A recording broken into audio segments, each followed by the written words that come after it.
Hey, welcome back to my YouTube channel, guys. Today we are going to talk about the 5 lessons that I have learned living overseas. Now, this isn't exhaustive.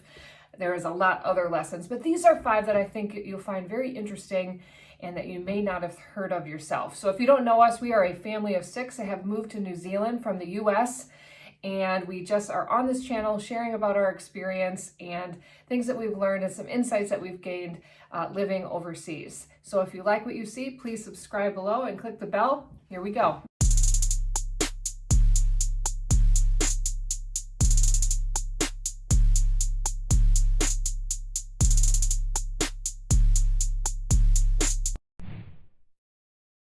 Okay, let's get right into it. Now, I just want to put a little disclaimer on here. I have thought about this question over the last 2 weeks. I'm hoping to cover things there's some things that will be obvious, but I'm trying to cover things that I think maybe you've never heard before or I think would be most useful. And obviously I can only speak to what it's like as an American living in another country. You know, you have your own set of values and cultural experience coming from that perspective, so I can only talk about that. But anyway, today let's just jump into it. I tried to come up with things that I thought would be something that you may not think about. Now, I know that travel isn't going to be very popular this year, again, probably internationally anyway, because of the current pandemic, but I just thought that these kinds of things would be very useful for you to think about and to ponder and to challenge the way maybe that you think about life and your values and what's important to you. So these are some that I came up with. Some are more fun, some are serious, but here we go. Okay, number 1. I was shocked when I moved over to another country that taxes could be done easily. You guys, I'm not even joking you. When I moved here, I got a pamphlet in the mail, like a threefold flyer of which you fill out for doing taxes for the whole family, and then you just send it in. Now, New Zealand has progressed to the point where you don't even need to file taxes. That's automatically done for you. And mainly that's because they have this cool concept that they only take out the amount that they should. Whereas in the US, they take out a lot more than they should and force you to spend an enormous amount of time filing a tax return only to get your own money back. I know, they're so nice, right? So they always take like this maximum number out, and then if you don't fight for that money back, you're not going to get it back, even though you've overpaid in terms of tax. And so, yeah, it was like a concept of where I could spend 20 minutes and do all of my taxes for the year. Whereas in the US, this is true. Now I have real estate, I have some businesses over there, and so it takes me about 40 hours a year. And I've been doing it myself up to this point, so I'm very familiar with tax law and the process in the US. I've just started recently using an accountant because the IRS charged me $20,000 last year because I checked a box wrong. And it was very hard to get that resolved via phone and not being there. And so I have an accountant now to do that, but man, you guys, the amount of time that Americans have to spend doing taxes, if you're a regular W-2 employee that kind of fits within what makes tax easy, then it works and it's not that big of a deal. And, you know, maybe it would take you an hour. But if you try to have your own business, or have some employees, or try to do some cool investments, everything's difficult. So yeah, and it's just really hard because you always have to do it.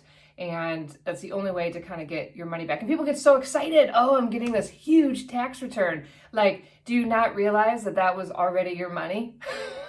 You already earned that money, but you know, they took out so much in tax, and you can prove that they should have only taken out this much in tax, and you get it back. So anyway, I could go on and on about that, but taxes, that was eye-opening. Okay, number 2. This is a big one. Freedom is not exclusive to Americans. This was a big eye-opener for me. I remember, here's a true story. I remember when I first moved here and it was the first 4th of July, someone says, oh, happy 4th of July, and da-da-da. And I said to him, yeah, well, we're the only ones that, kicked out the Brits and have our own freedom, and you guys are all under the Queen, and ha ha ha, right? And they were like, what? And I was like, yeah, we're the only ones that have real freedom and da da da. And then we had a really good discussion about like, we don't see that it's bad to work together, to support each other, to protect each other, that sort of thing. And obviously, back in the Revolutionary War times, people were being mistreated in America, by the king. And so obviously that's what caused the war. And I think that that particular war also helped British realize that they can't just treat these other countries that way. So I think it kind of probably helped the world in general. But yeah, like freedom though, like think about the American value of freedom is so strong and it's talked about so much. And like, this gives us our freedoms and we fight for our freedoms and we deserve all of these things because we are free, and like this is part of our Constitution. This is part of who we are and what we value. But what you don't realize until you've traveled the world is that there are other free countries that you don't have like exclusive rights on freedom. And in fact, after looking and living and experiencing a lot of things in a different culture and the way they do things, logically, the way the government treats them, the way they treat each other, the policies in place, the healthcare in place, the education in place, it's arguable that America isn't that free. When you just think about all of the regulation and all of the different variables or whatever. Now, America's great in so many ways. Now, I'm not trying to like put it down in every way. It's a very individualistic, capitalistic, consumerist society. And with that comes just as many pitfalls. But what you learn when you live overseas is that people are living in freedom, not just you. Okay, number 3, that life could be so stress-free. Now, one of the pillars of American society is that we get things done and that we move fast and we make it happen, and it's been amazing for the innovation that's happened around the world, for the entertainment industry that they provide to the world is amazing. But it is a cost to each individual person in that society, that the stress-freeness of New Zealand in particular is amazing. Like my kids can walk to school, scooter to school, take a public transportation. It's not perfect. I'm not saying that there isn't bad things that happen, but man, comparatively, so like these couple little small things in a year compared to like these amount of things, a lot of things like daily in the city that I'm from, very, very different. Okay. And just that feeling of stress-free and safety is so valuable. So if you want to talk about a freedom that's valuable, it is. If I'm late to bring my kids to school, if I'm late for work, if a situation comes up that, oh my gosh, I made a mistake, it's okay.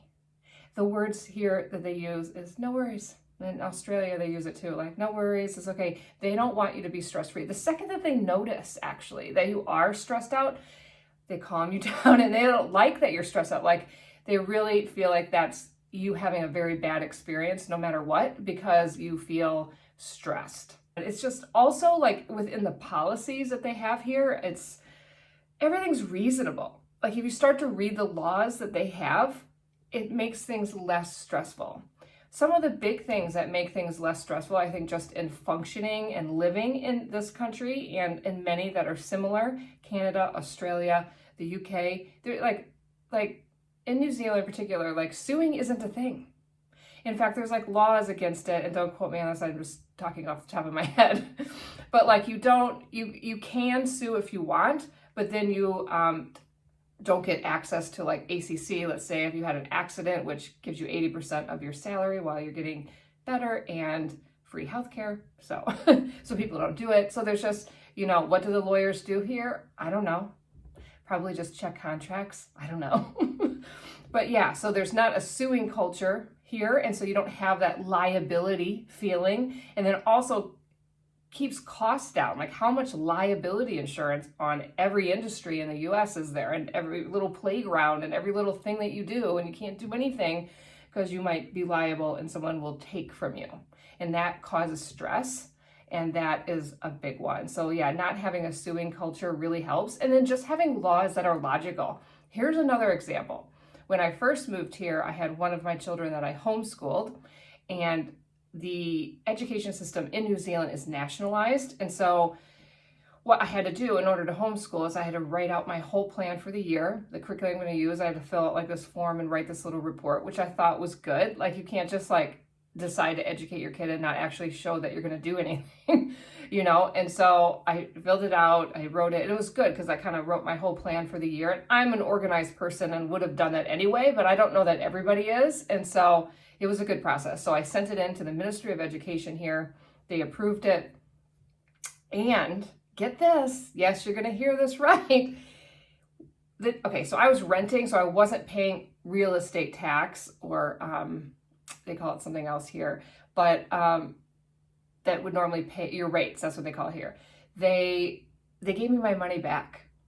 So they gave me like $1,000, $800, maybe $900, something close to $1,000 for like what is in the rates in my region to pay for public school. Since I'm not sending my kid to public school, they're going to give me my money back.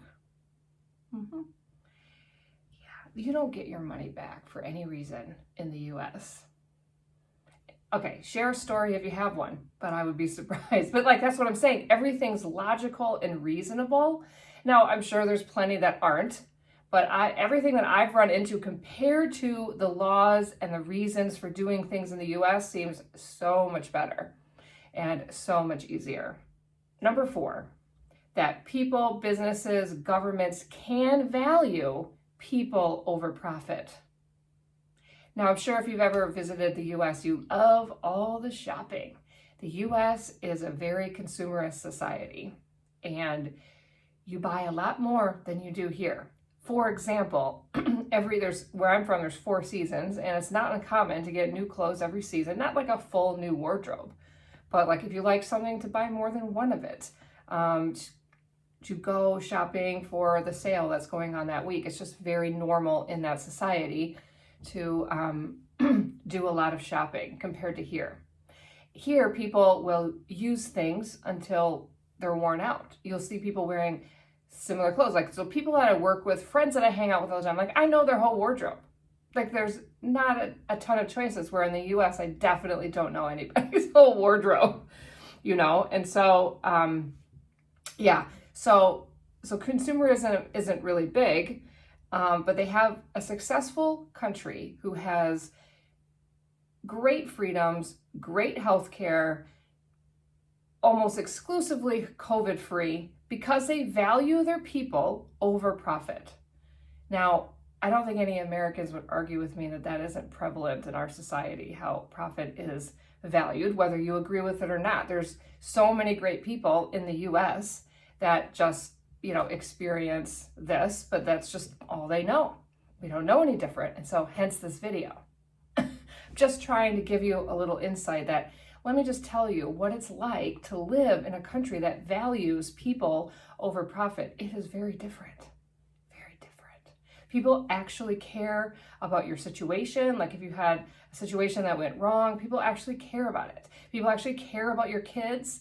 You don't get grades for your children just on their academic. You get grades on your children of them as a whole person. How are they doing socially? How are they doing physically? How are they doing spiritually if they're going to like a Catholic or a spiritual school? You know, it's like amazing. Like, they care about like the whole person. It's just very different.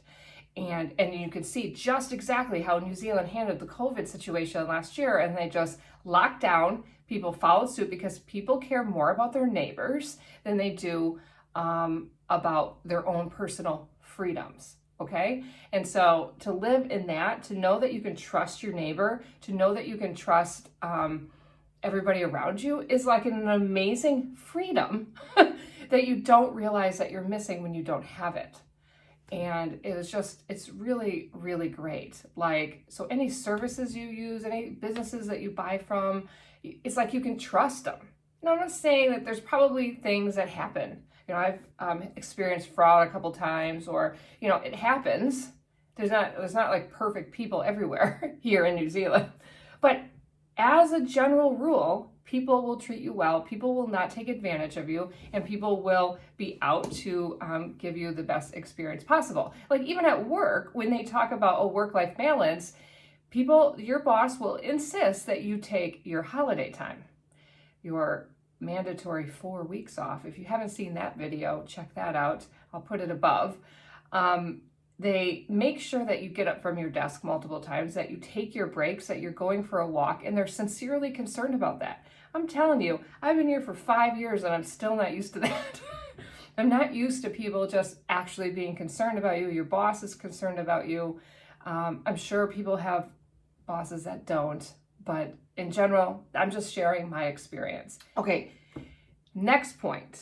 I just have to say, I did not know that coffee could be so good. Okay, like I'm sorry if you're not a coffee drinker, but what they drink in the US is not good. It like tastes like tar compared to what they eat here. It's like an art form here. Like if you go, like I didn't think that whoever makes a coffee, it could taste any different. Oh, it can. Like you go, like when I used to work in the city, like you would go to certain baristas, and it's, I don't know what they do, but it's so good. It's so much better. It may just be the beans. It may not be the barista, but I don't know. I'm just going to go there because it's so good. And they make this beautiful art on top. They just make the whole drinking coffee such a wonderful experience that it has to be mentioned here because I'm a coffee drinker and now officially a coffee snob. But yeah, I love the coffee here. And I just think that it's a big detriment in the US that you guys drink this drip coffee and that you have to go and pay outrageous Starbucks prices to actually get espresso. And in the espresso drinks in the US, it's 1 shot of espresso. Every cafe in New Zealand gives you 2 shots of espresso. That's the standard here.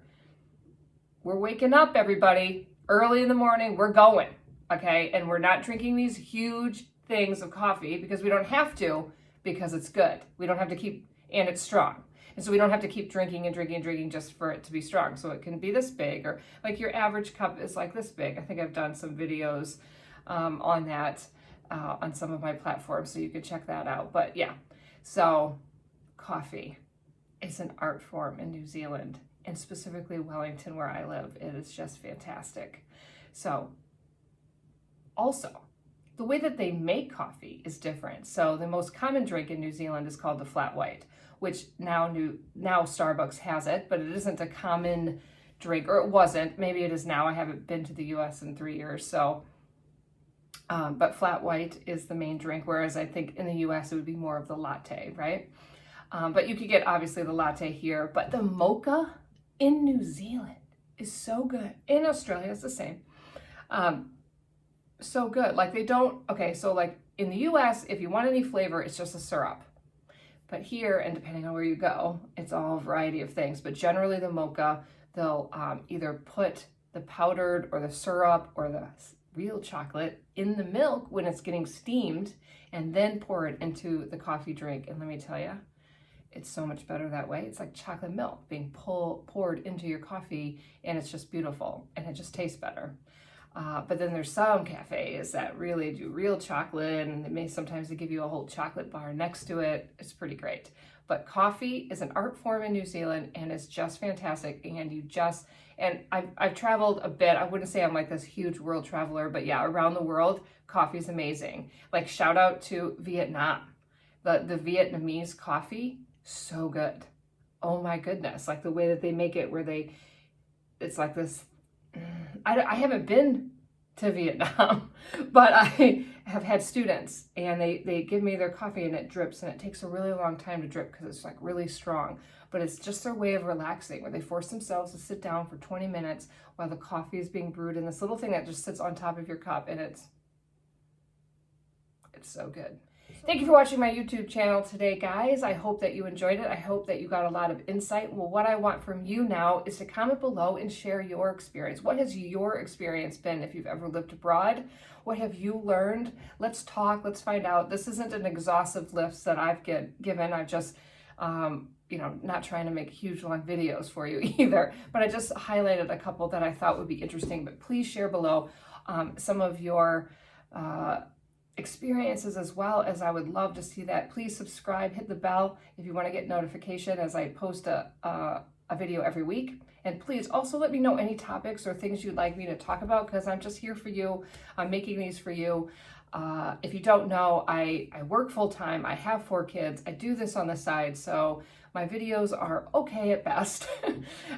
So this is all I have time for. I can't be, traveling around and doing all this editing, and I would love to, but I can't. So, but if you have a topic that you want me to talk about, I'm happy to do that. Otherwise, I'll see you next week.